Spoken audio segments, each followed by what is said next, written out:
I've lived here since April 1975, me and my kids.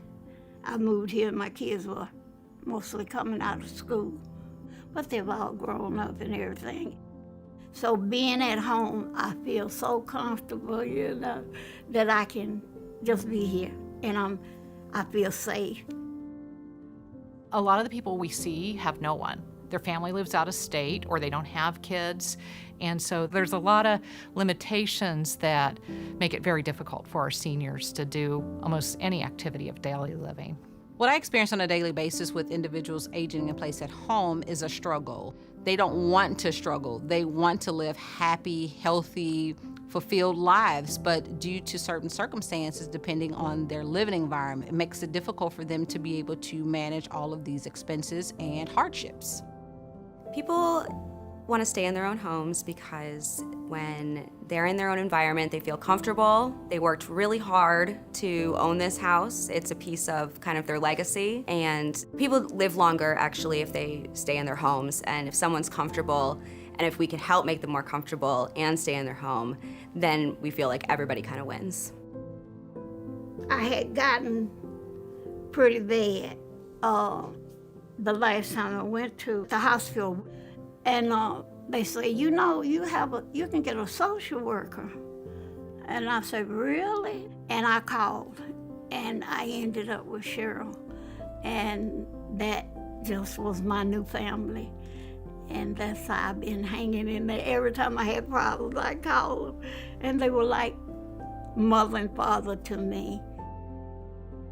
The seniors I'm meeting want someone to listen to them. They want to be treated with dignity and respect. And an important thing that social workers do is advocate for our seniors, for listening to what their needs are and trying to respond. We want them to feel like we're a lifesaver, that we're helping them maintain their independence and live independently in the community. They reach out to us because usually they're pretty lonely and they need some help from somebody else. And so that's kind of where we step in, and we would go visit them. When we visit a client, we usually like to bring them something that they might need. And it's also a really great way for us to just start building that relationship with the client. So getting the person to trust us is essential for us to be able to make any difference.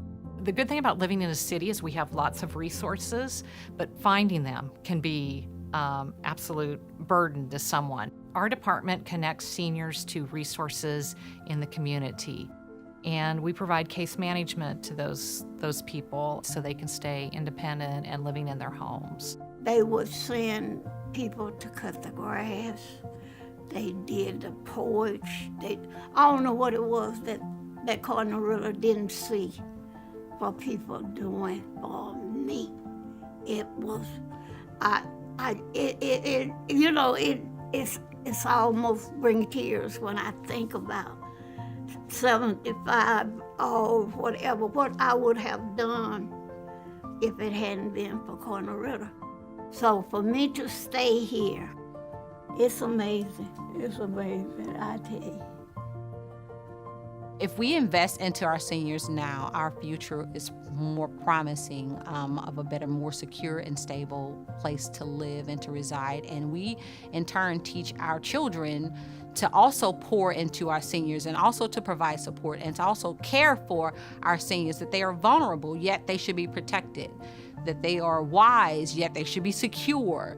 We have to make sure that our elderly community is supported, that they're valued, that they are acknowledged, that they're provided for, and that they're safe.